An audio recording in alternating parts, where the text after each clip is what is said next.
Ассалаумағалейкум ағайын, менің есімім Есперген Рауан.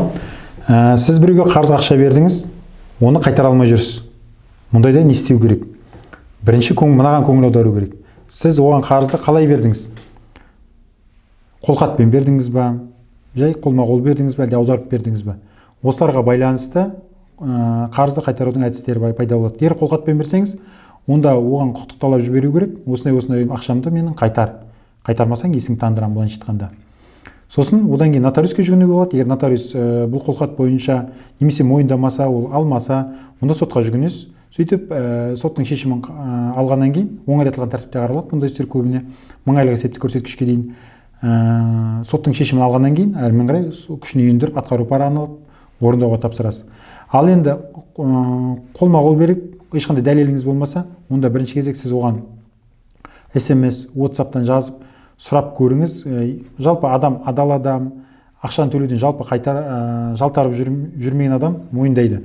Онда мойындаса, соны мойындайтын туралы қолхат, немесе тағы да бір қосымша келісімшарттар, немесе құқықтық талапқа жауап бәрін алып алыңыз, содан кейін сотқа жүгіне аласыз. Ал енді банк арқылы, Каспий Голдпен көбіне жолдап атамыз, жалпы карточка арқылы, ондай кезде сол түбіртектердің бәрін жинақтап сотқа баруға болады. Сонымен жалпы біздің компанияға осы берешектен өндіруге адамдар келеді. Біз не істейміз ондай кезде?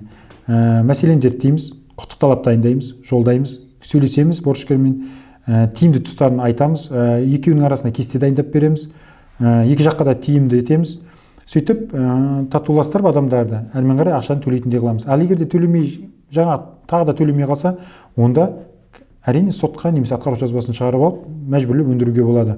Сонымен жалпы біздің компания қарыз ақша беретін кезде міндетті түрде қолхат алуды сұраймыз. Сосын егер қарызға беретін адамдардан пайызға бермеуді сұраймыз. Пайызға беру біріншіден біз мұсылмандарға жараспайтын нәрсе, және ол үшін сіздің кәсіпкерлікпен айналысуыңыз керек. Жалпы пайызбен беруді жалпы біз қолдамаймыз. Сондықтан қарыз берушілер және қарыз алушылар ыңғайы келсе пайызбен кредит қарызға ақша алмаңыздар. Кредитті де қарызға ақшаны да алмаңыздар. Енді қарызсыз болмайды, енді өмір болады, өмір болған соң ақша болмай қалады, танысың болады, одан қарызға ақша алуға болады. Бірақ сіз қарызға алып атқан кезде, онда оған қолхат беріңіз. Мынандай күні қайтарамын деп ескертіңіз. Дәл осындай қолхатты қарыз беруші де алу керек. Егер де адам қарыз алып атқан кезде, ақшаны алып тұрған кезде қолхат беруден бас тартса, онда ақшаны бермеңіз. Міндетті түрде қолхатпен беріңіз. Бізге қазір біздің компанияға адамдар жүгінеді, тіпті жан-жақтан осындай қарызға ақша берейін деп отырмын, не істесем болады деп. Біз ақылымызды айтамыз, осындай қолхат істеу керек деп қолхаттың үлгісін жібереміз. Қолхаттың үлгісі бізде қымбат тұрмайды, 500 теңге тұрады, соны алып, шығарып алып, соны толтырып бере қояды, егер қатты беру керек болатын болса. Сосын артынан сол қолхат арқылы бұл дәлел, немесе сот арқылы, немесе нотариус арқылы өндіріп алуға болады.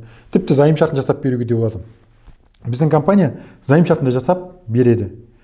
Сонымен ағайын, қарыз ақша беретін болсаңыздар, әуелі ертең оны сот арқылы немесе өзге де тәсілмен, яғни нотариус атқару жазбасын шығару арқылы қорғану, қайтаруды қамтамасыз етуді ойлаңыз.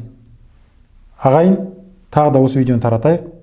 Көп адам білсін, қарызға ақша беретін кезде, бастысы ертең сотқа барған кезде өзіңіздің құқықтарыңызды қорғай алатындай, қарызға ақша бергеніңізді дәлелдей алатындай қолыңызда құжаттар болу керек. Соны ескеріңіз ағайын. Видеоның астында нөмір тұр, WhatsApp нөмірі. Сол нөмірге жазыңыздар. Егер де сіздерге біреуге қарызға ақша беретін болсаңыздар, не істеу керек екеніне біз кеңес береміз.